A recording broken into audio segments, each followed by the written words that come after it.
उसमें भी मैं ये बताना चाह रहा था कि जो हम कह रहे हैं कि इक्वेशन कोवेरिएंट रहती हैं, राइट। इससे हमारा मतलब एग्जैक्टली ये है कि फ़र्ज़ करें कि हमारे पास श्रोडिंगर इक्वेशन जो है वो इस तरीके से लिखी जाती है, ठीक है। H cut square over 2m del square psi, ठीक है, प्लस वी ऑफ साई, ये psi is a function of R, और I H cut partial by partial T psi, ठीक है। ये किसी एक एक रेफरेंस फ्रेम एस के अंदर लिखी गई है, ठीक है। स्पेशल रिलेटिविटी ये कह रही है कि अगर आप किसी रेफरेंस फ्रेम एस प्राइम में हो और वो किसी वेलोसिटी v के साथ, कांस्टेंट वेलोसिटी v के साथ मूव कर रहा हो, तो फिर एस को यही इक्वेशन जो है वो कुछ इस तरीके से दिखाई देगी कि मतलब उसकी फॉर्म इनवेरिएंट रहेगी, ठीक है। सिर्फ ये होगा कि यहाँ पर प्राइम्स आ जाएंगे, ठीक है। आप चाहें तो साई पे भी प्राइम आप लगा दें, इस इन ए सेंस कि साई और साई प्राइम आपस में किसी ट्रांसफॉर्मेशन के थ्रू रिलेट किए जा सकते हैं। वी तो चूंकि पोटेंशियल है, इस पर इतना बड़ा फर्क नहीं पड़ेगा, तो आप यहाँ साई प्राइम लगा दें। आई आई आई एच का तो है कांस्टेंट है, तो partial by partial T prime कर दें यहाँ पे साई प्राइम। तो एक एक नए रेफरेंस फ्रेम में जो जो कैस प्राइम है, उसमें इसकी फॉर्म एग्जैक्टली सेम रहेगी। तो मकसद कहने के ये कि जो फिज़िक्स हमें किसी रेफरेंस फ्रेम एस को दिखाई दे रही होगी, अगर आप किसी रेफरेंस फ्रेम एस के अंदर हैं, ठीक है, और ये एस प्राइम किसी वेलोसिटी वी के साथ अगर मूव कर रहा है, ठीक है, तो इन दोनों को जो इक्वेशंस दिखाई देंगी वो उनकी फॉर्म एग्जैक्टली सेम होंगी। सिर्फ फ़र्क ये होगा कि वो प्राइम्स होंगे।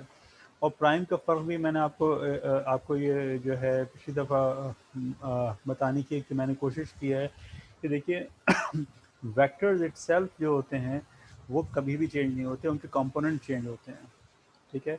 तो वो कंपोनेंट बेसिकली यहाँ पे चेंज हो रहे होते हैं। तो उसकी वजह से हम ये बात कह देते हैं कि साहब ये वी है, और या ये वी प्राइम है। इसकी मिसाल ऐसी ही है कि अगर फ़र्ज़ करें कि हमारे पास एक क्वांटिटी है जिसको हम वी प्राइम कह रहे हैं, वो वो वी के साथ कनेक्ट की जा सकती है वाया सम ट्रांसफॉर्मेशन। ये जो लैम्डा जो मैंने बनाया है, ये कोई लीनियर ट्रांसफॉर्मेशन है जो वी के ऊपर लगती है, और वो वी को उठा के वी प्राइम में जो है वो लेके चली जाती है। आपने अगर ये जो आगे जो नोट्स दिए हुए हैं, अगर आपने गौर किया हो, तो आपको ये अंदाज़ा होगा कि अगर हमारे पास 3 डायमेंशनल वेक्टर है, तो ये जो ट्रांसफॉर्मेशन मैट्रिक्स होता है वो 3 क्रॉस 3 का होता है। अगर हमारे पास 4 डायमेंशनल वेक्टर है, जैसा कि हमारा वास्ता रिलेटिविटी में पड़ेगा, मिसाल के तौर पे वो v1 v2 v3 and v4, right. तो ये हमारे पास 4 क्रॉस 4 का मैट्रिक्स होगा। जब वो इस 4 क्रॉस 4 के मैट्रिक्स इसके ऊपर ऑपरेट होगा, it will take us to some other vector v1 prime, v2 prime, v3 prime and v4 prime. याद रखें कि ये भी कंपोनेंट हैं। ये एक मिनट रुकिएगा, ये इस वक्त हमारे पास ऑफिस से कॉल आ जाती है।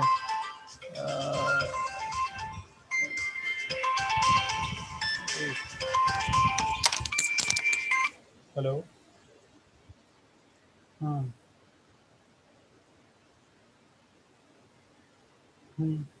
ठीक है।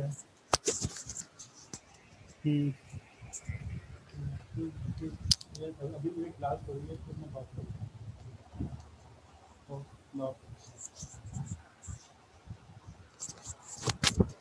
हेलो, आपको आवाज़ आ रही है मेरी? हाँ हाँ, तो मैं ये कह रहा था कि देखिए ये जो बेसिकली ट्रांसफॉर्मेशंस जो हो रही होती हैं वो वेक्टर्स के कंपोनेंट्स की होती हैं, वेक्टर की इटसेल्फ नहीं हो रही होती। अ, देखिए मैं आपको एक बहुत सिंसियर मशवरा दूं, और मशवरे के साथ देखिए ये कि थोड़ा बहुत आदमी को जब आप पार्टिकल फिजिक्स पढ़ रहे हैं तो थोड़ी सी हिम्मत करनी चाहिए और कुछ इंटरेस्टिंग चीज़ें सीखनी चाहिए। ये जो एलेक्स पेलोनी के जो मैंने आपको लेक्चर रेकमेंड किए थे कि आप ये सुने, तो मैं आपको चाहूँगा कि आप उसके शुरू के जो ये जो लेक्चर्स हैं मैं उसके जो उसने लेक्चर दिए हैं उसको किसी ने जो है लिख भी लिया है, तो मैं आपको वो उसकी हार्ड कॉपी भी मैं आपको भेज दूंगा। ये समझें कि शुरू के 20 के करीब पेजेस बनते हैं, उनको उन लेक्चर्स को आप ज़रूर सुने। देखिए अब हमारे पास ये एग्जैक्टली वो कोर्स में एज सच नहीं आ रहे हैं, लेकिन they are very very important. और उन्हीं कॉन्सेप्ट की बुनियाद पे जब हम अगले सेमेस्टर में जनरल रिलेटिविटी वगैरह पढ़ेंगे तो आपको ये वेक्टर्स वगैरह के कुछ आइडियाज़ वहाँ और ज़्यादा क्लियर होंगे, क्योंकि यहाँ वेक्टर्स के आइडियाज़ क्लियर होना ज़रूरी तो है लेकिन एक हद तक। लेकिन जीआर में अगर आपको वेक्टर्स का आइडिया क्लियर नहीं है, यू आर डन। फिर कुछ समझ में नहीं आएगा कि ये सारा चक्कर क्या है। तो मैं आपको आज उसकी हार्ड कॉपी जो है, यानी कि मेरे पास उसकी सॉफ्ट कॉपी है, तो उसके जो शुरू के 20 पेजेस हैं और उसके करस्पॉन्डिंग उसके मेरे ख्याल से 5 या 6 लेक्चर्स बनेंगे, वो ज़रा से आप उनको गौर से सुनिए। तो बहुत सारी बातें, अच्छा उसने शुरू में ये ग्रुप थ्योरी वगैरह ये सारी चीज़ें उसने कवर की हुई हैं, तो जो अगला चैप्टर होगा चैप्टर 4 में जो ग्रुप थ्योरी है वो भी वहाँ से कवर हो जाएगी। तो मैं आपको एग्जैक्टली बता दूंगा कि आप कौन कौन से टॉपिक्स उसमें से कवर कर लें। तो प्लीज़ उसको बहुत गौर से पढ़ें, बहुत ज़रूरत है। अनफॉर्चुनेटली हमारे यहाँ जो मैथमेटिकल फिज़िक्स होती है उसमें इस तरह की चीज़ें बीच में रह जाती हैं, और जिसका नुकसान सबसे बड़ा ये होता है कि जब हम बहुत सारी पार्टिकल फिज़िक्स में कुछ बहुत सारी चीज़ें करने जा रहे होते हैं तो हमारे पास पीछे कोई कॉन्सेप्ट नहीं होता कि why we are doing all these things. तो ग्रुप थ्योरी है, ख़ासतौर पे जो ग्रुप्स की रिप्रेजेंटेशंस हैं इनको समझना बहुत ज़रूरी है, क्योंकि आगे जाके जब आप थोड़ा बहुत आपका वास्ता ग्रुप की रिप्रेजेंटेशन से पड़ेगा, और जो मैं चाहता हूँ कि आप अगर हमें पास वक्त हो तो मैंने आज तक कभी ये जो क्वार्क मॉडल पढ़ाने की कोशिश नहीं की। उसकी वजह ये कि तो लोग परेशान हो जाते हैं। लेकिन जब ये मैंने ये लेक्चर्स वगैरह देखे तो मुझे ये थोड़ा हौसला मिला कि अगर मैं आप लोगों को रेकमेंड कर दूं कि आप वो लेक्चर सुनें, थोड़ी सी ग्रुप की रिप्रेजेंटेशन समझ में आ जाएं, तो फिर आप क्वार्क मॉडल्स को अच्छी तरह से समझ सकते हैं। अदरवाइज़ देयर इज़ नो वे कि आप क्वार्क मॉडल्स को जो है वो समझ सकें। एनीवे, तो जो मैं ये आपको बताने की कोशिश कर रहा था कि ये एक किस्म की लीनियर ट्रांसफॉर्मेशंस होती हैं। तो आपको ये पता चलेगा कि ये जो 4x4 का मैट्रिक्स है ये कुछ और नहीं है, ये लॉरेंस ट्रांसफॉर्मेशंस हैं। तो लॉरेंस ट्रांसफॉर्मेशन बेसिकली ये जो, और ये हमारे पास एस फ्रेम है और ये एस प्राइम फ्रेम है, उनको आपस में जो है वो रिलेट कर रही होती हैं। ठीक है, और इनको तो इस तरह से समझना ज़रूरी है कि कंपोनेंट को जो है वो एक एस फ्रेम में जो कंपोनेंट्स हैं किसी वेक्टर के, उनको रिलेट करती हैं एस प्राइम में जो वेक्टर है उसके कंपोनेंट्स के साथ। और यकीनी तौर पर चूँकि ये लीनियर ट्रांसफॉर्मेशंस हैं, आपको मालूम होगा कि जब आप एक रॉ लिखेंगे, जब उसको मल्टीप्लाई करने के बाद, तो वो इनको आपस में मिक्स कर देगी। ठीक है ना, क्योंकि 4x4 का है ना, आपको पता है कि इसकी पहली एंट्री के साथ मल्टीप्लाई होगी, इसकी सेकंड के साथ, थर्ड फोर्थ, इस तरह। तो आपके पास जो V1 प्राइम आएगा वो लीनियर कॉम्बिनेशन होगा इन सब का। और जब हम इसको एक 4 डायमेंशनल वेक्टर के तौर पे देखेंगे जिसमें कि एक कंपोनेंट टाइम का और बाकी स्पेस के होंगे, इसका मतलब है कि ये वाला जो हमारे पास वेक्टर होगा, या इवन ये सारे वेक्टर्स, वो सम हाउ स्पेस और टाइम के कॉम्बिनेशंस होंगे, जो कि एस प्राइम के अंदर कंपोनेंट हैं।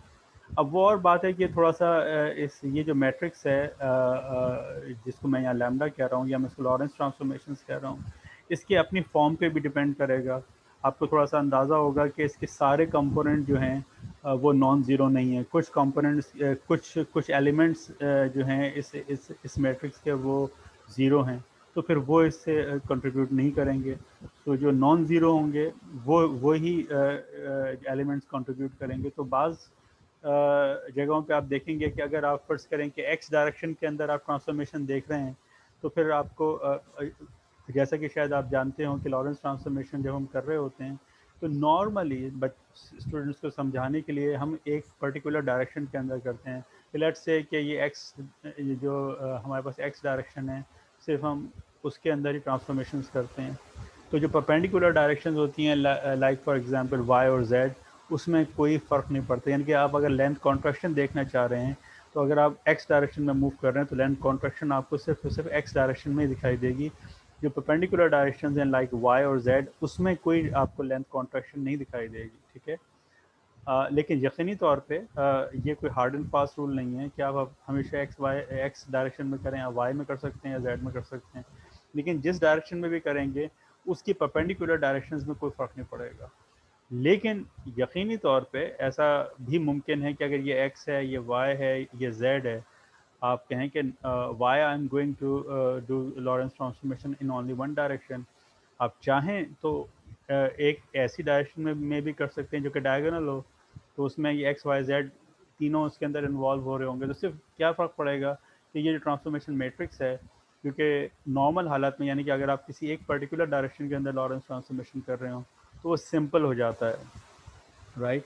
तो अगर आप इसको थ्री डायमेंशन में करने की कोशिश करेंगे तो लॉरेंस ट्रांसफॉर्मेशन तो अपनी जगह वैसे ही रहेंगी, लेकिन यकीनी तौर पर उनकी फॉर्म कॉम्प्लिकेटेड हो जाएगी। तो अक्सर इस तरह के सवालात अगर कभी दिए भी जाते हैं या पूछे जाते हैं तो वो एक्सरसाइजेज में पूछे जाते हैं। जब स्टूडेंट्स इस बारे में बिल्कुल क्लियर हो जाते हैं कि how to do it Lorentz transformation in से वन डायरेक्शन, तो जब उन्हें किसी एक पर्टिकुलर डायरेक्शन में करना आ जाता है तो फिर उसको जनरलाइज करके थ्री डायमेंशन में करना आसान हो जाता है। बट नॉर्मली इसकी इतनी ज़रूरत पड़ती नहीं है, क्योंकि एक्सिस को अलाइन करना आपके हाथ में है। कोई किसी भी पर्टिकुलर आपने कहा कि ये वाली डायरेक्शन है, तो आप हमेशा अपनी जो आपकी रेफरेंस फ्रेम है आप उसको रीओरिएंट करके उस डायरेक्शन में किसी एक डायरेक्शन को आप अलाइन कर सकते हैं, अपने एक किसी एक्सिस को आप अलाइन कर सकते हैं, and your life become relatively easy. Otherwise अगर आप इसको मतलब इस तरह से करना चाहेंगे, वो डायगोनल में जा रहा है, तो यकीनी तौर पे चीज़ें मुश्किल होंगी। तो मैंने बेसिकली उसमें सिर्फ ये बताने की कोशिश की थी कि किस तरीके से जो फॉर्म्स हैं वो सेम रहती हैं। अब यकीनी तौर पे ये जो आपस में रिलेट हो रहे हैं ये थ्रू सम लीनियर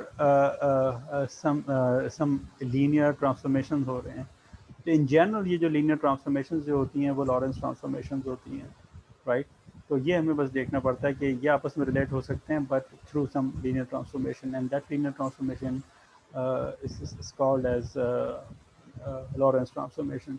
तो ये डिपेंड करता है किस किस्म की ट्रांसफॉर्मेशन हम देख रहे हैं। बाज़ दफ़ा ये गेज ट्रांसफॉर्मेशन होती हैं, तो ये लैम्डा जो है वो फिर लॉरेंस ट्रांसफॉर्मेशन नहीं होता बल्कि ये कोई और ट्रांसफॉर्मेशन होती है। But in general we do such kind of transformations. I hope कि मैंने कुछ सवाल के जवाब दिया हो।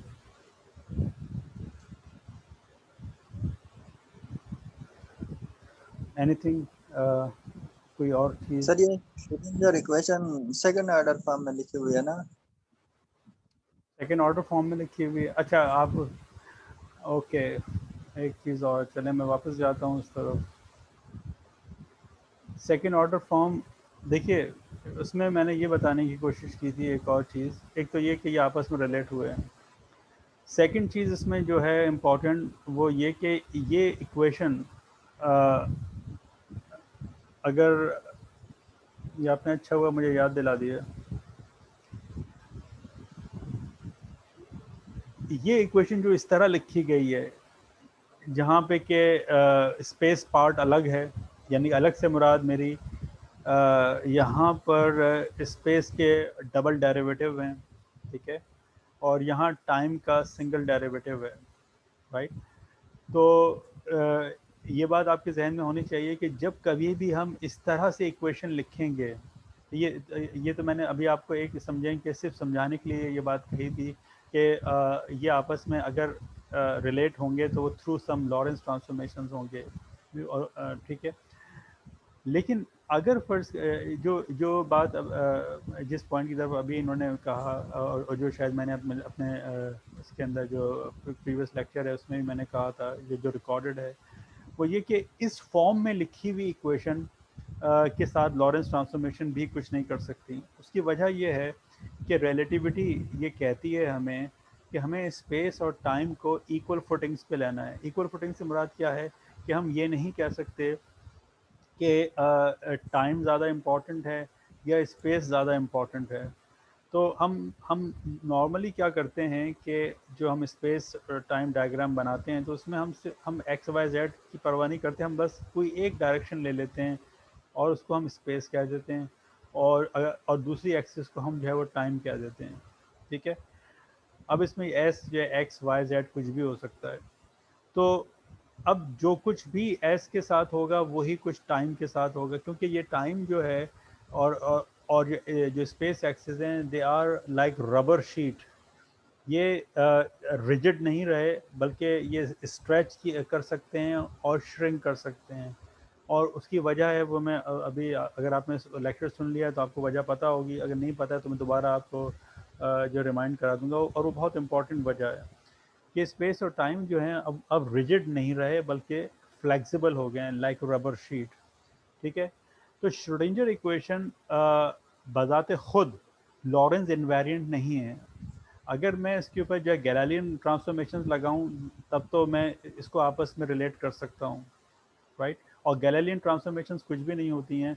आपको शायद ये बात पता हो, जो आपका रिलेटिव मोशन जो आपने हेलिडे रेजनिक एंड क्रेन में आपने जो पढ़ा होगा, आपको याद होगा कि वो क्या था कि अगर आप एक्स प्राइम को एक्स के साथ अगर आप रिलेट करना चाहें तो क्या होता था, वो एक्स माइनस वी टी होता था, राइट। कि एक्स अपनी जगह यानी कि एक्स से मुराद वो रेफरेंस फ्रेम की पोजीशन है पार्टिकल की उस रेफरेंस फ्रेम में पोजीशन है जो कि स्टैटिक है with respect to the earth. और एक्स प्राइम वो लोकेशन है पार्टिकल की कि जिसमें कि रेफरेंस फ्रेम मूव कर रहा है। और आपने अगर हेलिडे वगैरह देखी हो तो उसका बहुत मशहूर ज़माना जो उसकी डायग्राम बनती हैं वो ऐसे बनती हैं कि फ़र्ज़ करें कि ये आपके पास एस प्राइम है, यहाँ से आप उसको ऑब्ज़र्व कर रहे हैं किसी पार्टिकल को। ठीक है। तो ये एक रेफरेंस फ्रेम हो गया। और दूसरा रेफरेंस फ्रेम वो है कि जो कि किसी स्पीड v के साथ जो है वो मूव कर रहा है और आप इसको लोकेट करना चाह रहे हैं, और ये पूरा जो है वो किसी स्पीड v के साथ जब मूव कर रहा है। तो अब आप अगर ये दोनों जो रेफरेंस फ्रेम अगर इस पार्टिकल के जो कोऑर्डिनेट हैं उनको अगर आपस में रिलेट करना चाहें तो क्या तरीक़ाकार होगा। और ये अगर मैं उसको सिर्फ एक्स डायरेक्शन में अगर मैं ले रहा हूँ तो वो x prime equals to x minus v t होगा। जब मैं टी इक्वल्स टू ज़ीरो करूँगा तो फिर एक्स और एक्स प्राइम दोनों बराबर हो जाएंगे, क्योंकि ओरिजिनली जब जब एक्सपेरिमेंट शुरू हुआ था तो ये इन दोनों के ओरिजिन जो है ज़ीरो पे थे, तो जो एक्स प्राइम होगा वो वही एक्स होगा। लेकिन जैसे जैसे टाइम बढ़ता जा रहा है तो ये आगे बढ़ता जा रहा है, तो ये आपस में रिलेट हो सकते हैं। So this is the Galilean transformation. इसमें हम ये सोच रहे होते हैं कि y prime is equal to y है और z prime is equal to z है। और गैलीलियन ट्रांसफॉर्मेशन में चूंकि time as a fourth coordinate इस्तेमाल नहीं होता तो वो आपको यहाँ नहीं दिखाई देगा, जबकि लॉरेंस ट्रांसफॉर्मेशन में फिर आपको टाइम के लिए भी ट्रांसफॉर्मेशन लिखनी पड़ती है। ठीक है। तो ये जो श्रोडिंगर इक्वेशन है ये लॉरेंस के बजाय गैलीलियन ट्रांसफॉर्मेशन के अंडर, जो कि गैलीलियन ट्रांसफॉर्मेशन भी इस तरीके से लिखी जा सकती हैं। ठीक है।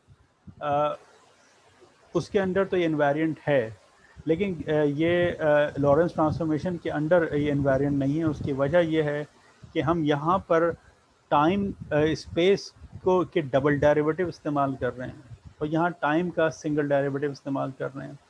तो हमने यहाँ पर स्पेस और टाइम को इक्वली अहमियत नहीं दी है। होना ये चाहिए था कि अगर हम स्पेस के डबल डेरिवेटिव इस्तेमाल कर रहे हैं तो यहाँ टाइम के भी हमारे पास डबल डेरिवेटिव आते, जो कि नहीं है। और आपको याद होगा मैं अक्सर लोगों को ये बात समझाने की थोड़ी सी कोशिश करता हूँ कि देखिए Schrodinger equation is not a wave equation. अक्सर लोग कह रहे हो किताबों में भी लिख देते हैं कि श्रोडिंगर वेव इक्वेशन, और उससे लोगों के दिमागों में ये थोड़ा सा गलत ख्याल बैठता है कि जो वेव्स हैं, वेव्स से मुराद ये हमारी आम वेव्स हैं। क्योंकि अगर आप लोगों ने पता नहीं मैथमेटिकल फिज़िक्स में या इलेक्ट्रोडायनेमिक्स में ये इक्वेशन कभी पढ़ी है कि नहीं पढ़ी है, 1/v² partial by partial T square F square, ये क्या लिखा हुआ है? कोई बता सकता है ये क्वेश्चन क्या लिखी हुई है? आपने सेकंड सेमेस्टर तो पढ़ा होगा ना, फर्स्ट ईयर का सेकंड सेमेस्टर। आवाज़ आ रही है आप लोगों को? जी सर, आ रही है। ये इक्वेशन आपके जहन में है, कभी देखी है आपने? Del square f, f is some function, del square f equals to 1/v², v is the velocity, और partial square f over partial t square. Have you ever seen this equation before? No sir. Come on, how is it possible? Sir ये देखी तो नहीं है, लेकिन मैं समझ रहा हूँ कि हो सकता है वो इक्वेशन हो। बाकी लोगों का क्या ख्याल है?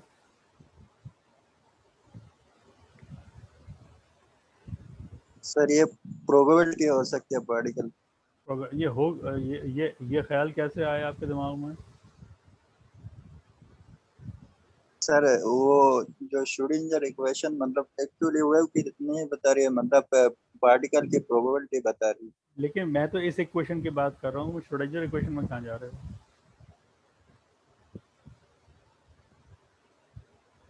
यार वैसे बात बताऊं, ये बड़ी ख़तरनाक चीज़ें हैं।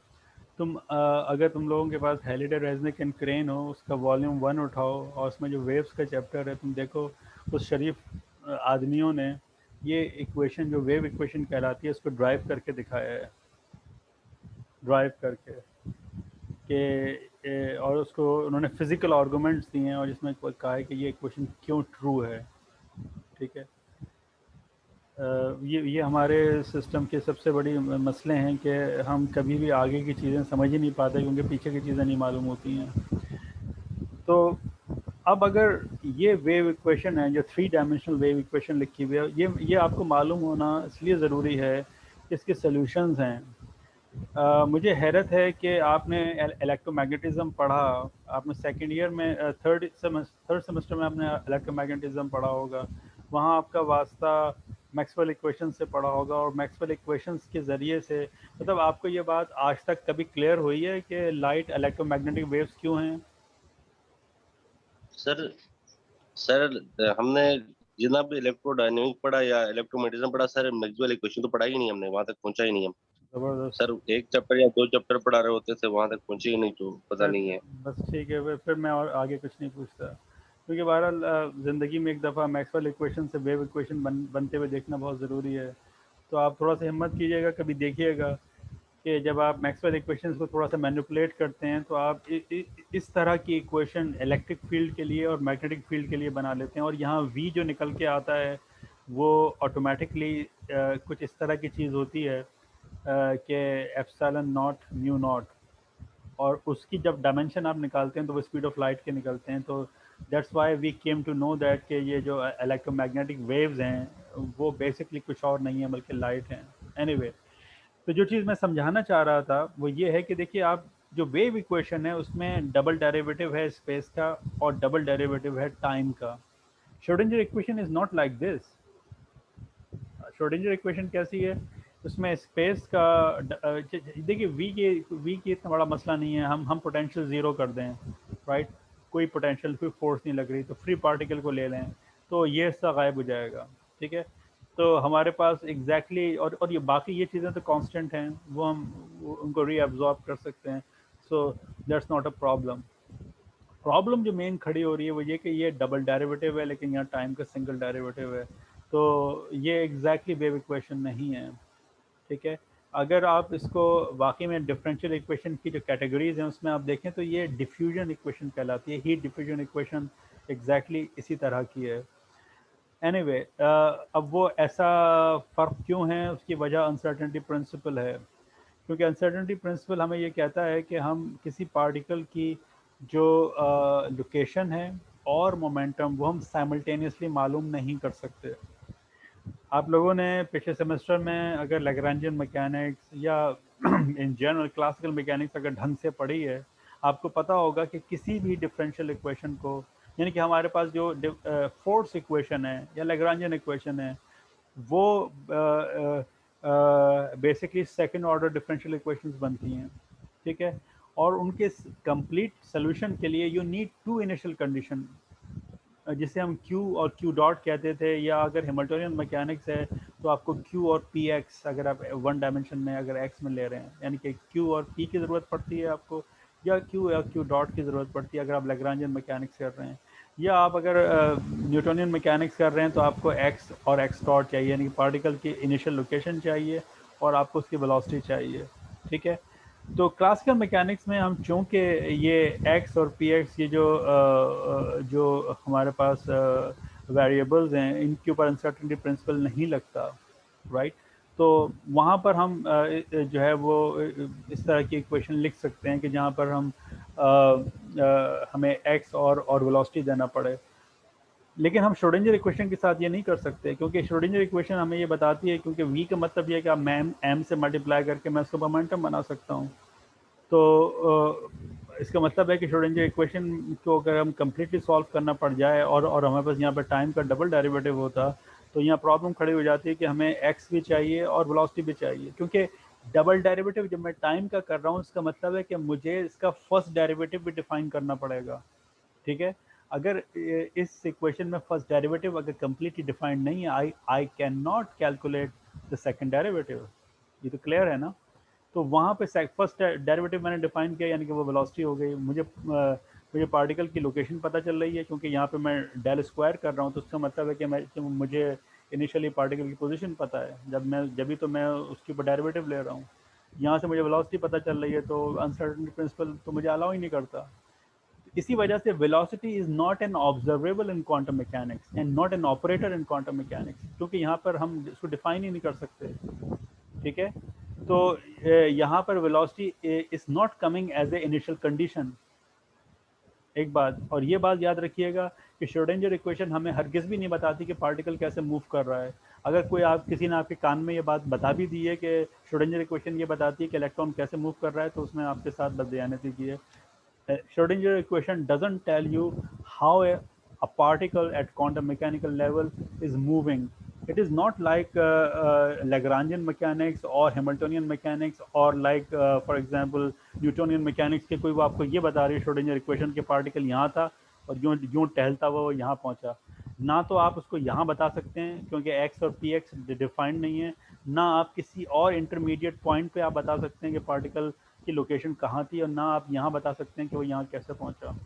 बल्कि क्वांटम मैकेनिक्स तो बहुत वियर्ड है। वो तो कहती है कि a particle can move from point A to point B by following simultaneously many paths, and which path is the correct one nobody knows. You can only assign probabilities to each and every possible path. That's all you can do, right. तो Schrodinger equation आपको हर किसी particle की जो movement नहीं बताती। Velocity is not an observable, ठीक है। तो ये फ़र्क है श्रोडिंगर इक्वेशन में और बाकी जो आपने इस तरह की वेव इक्वेशन पढ़ते हैं। श्रोडिंगर इक्वेशन जस्ट आपको प्रोबेबिलिटीज़ देती है, राइट।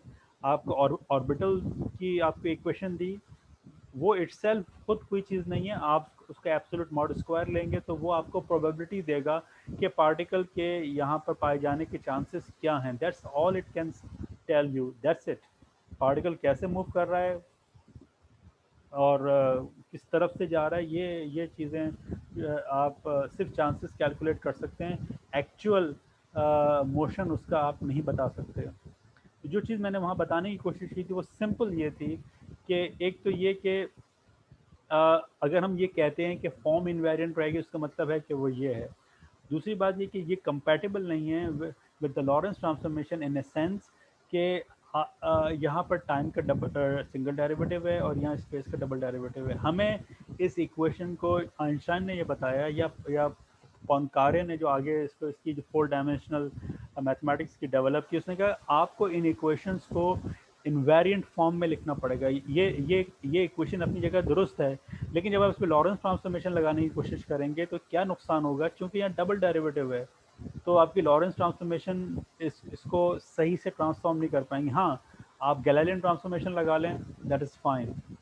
बड़े मज़े की बात है, आप एक एक्सरसाइज करके देख सकते हैं कि Schrodinger equation under Lorentz transformation तो वैलिड नहीं है, लेकिन अंडर गैलीलियन ट्रांसफॉर्मेशन है।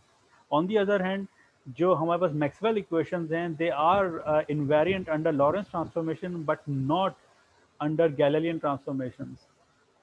वाई? बिकॉज वो जिस तरीके से लिखी नेचर की ने या मैक्सवेल ने ओरिजिनल इक्वेशन लिखी है वो इतनी खूबसूरत हैं कि automatically Maxwell equation gauge invariant हैं, जब आपने कभी गेज ट्रांसफॉर्मेशंस पढ़ी, और वो ऑटोमेटिकली लॉरेंस ट्रांसफॉर्मेशन के अंडर इनवेरिएंट हैं। गैलेरियन ट्रांसफॉर्मेशन चूँकि फंडामेंटल ट्रांसफॉर्मेशंस नहीं हैं, इसलिए जो मैक्सवेल इक्वेशंस हैं वो उनको लिफ्ट नहीं कराती। हाँ, मैक्सवेल इक्वेशन तमाम जो इतनी भी हमने फंडामेंटल ट्रांसफॉर्मेशंस हमने नेचर में ऑब्जर्व किए हैं, उसके अंडर वो जो है वो इन्वेरिएंट रहती हैं। ठीक है, तो मेरा मेन मकसद ये था कि आप जो हम आगे सीखेंगे, हमें इक्वेशंस को ऐसे लिखना है कि वो अंडर लॉरेंस ट्रांसफॉर्मेशन स्केलर हो जाएं और उनकी फॉर्म सेम रहे। तो ये जो आपने आगे जाके जो इक्वेशन हमने बनाई है, E square is equals to M की power M square C four plus P वो जो थी plus P square C square, this is an invariant equation, क्योंकि वो प्योर लॉरेंस स्केलर है, वो तमाम रेफरेंस फ्रेम में एग्जैक्टली सेम रहेगी।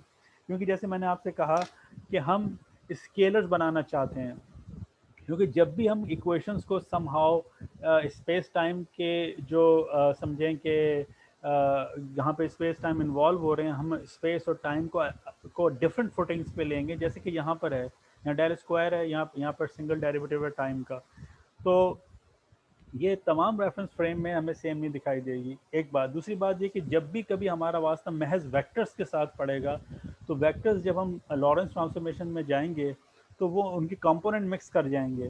ठीक है, तो यकीनी तौर पे हमारे पास वेक्टर्स भी मौजूद हैं, उससे इनकार नहीं किया जा सकता, और हायर रैंक के भी वेक्टर्स मौजूद हैं। लेकिन हाँ, हम जिस चीज़ को में ज़्यादा इंटरेस्टेड होते हैं वो ये कि हमारे पास ऐसी फिज़िकल क्वांटिटीज़ हों जो कि स्केलर्स हों, लॉरेंस स्केलर्स हों। ठीक है, ताकि वो हर रेफरेंस फ्रेम में उस पर तमाम ऑब्जर्वर्स मुत्तफ़िक हों कि हाँ, ये चीज़ हमें ऐसे ही दिख रही है, इसमें कई कंपोनेंट वगैरह मिक्स नहीं हो रहे हैं। तो ये मेन आइडिया है कि हमें अपनी इक्वेशंस को ऐसे लिखना पड़े, राइट, कि वो अंडर लॉरेंस ट्रांसफॉर्मेशंस जो हैं वो स्केलर के तौर पे दिखाई दे सकें। अगर कोई चीज़ अब वेक्टर है सो वेक्टर है, हम उसमें कुछ नहीं कर सकते।